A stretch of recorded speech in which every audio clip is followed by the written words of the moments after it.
Happy birthday, Mr. President. Joe Biden is 80 years young today. That means he'll be 82 when he begins his second term. 86 when it finishes.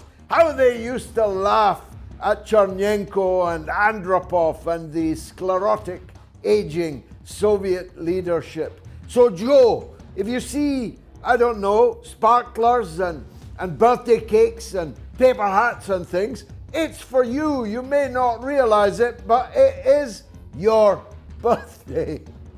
I'm just wondering if he actually does know that it is his birthday. He hasn't opined yet. And what a lot of huffery and puffery, of hypocrisy I've been listening to all day on the road about the World Cup in Qatar. Ask this question of yourself. Which country exactly in the world today is ethical enough to be granted the right to hold a major sporting contest? The United States of America, which is almost certain to host the next World Cup.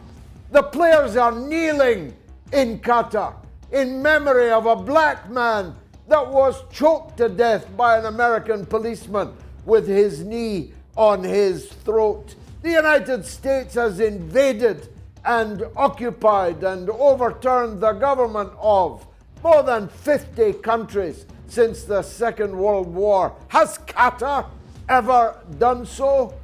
Now, people say Qatar is not LGBTQ friendly, and neither is it, as no Muslim country is, as virtually no African country is, as at least 20 states in the United States of America is, and at least 100 mayors in Poland have just gone LGBTQ free. Why are you picking on Qatar? And across the border in Saudi Arabia, they're getting ready to host the Formula One Grand Prix. They've already had blood on the tracks in Bahrain, where they gun down their own people whenever they have the temerity to come onto the street. So why are you picking on Qatar?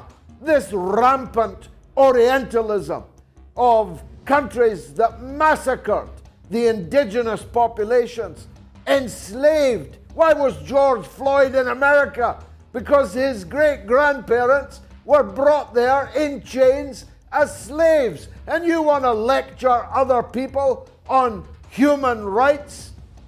As a footnote, let me say, I'm banned from Qatar.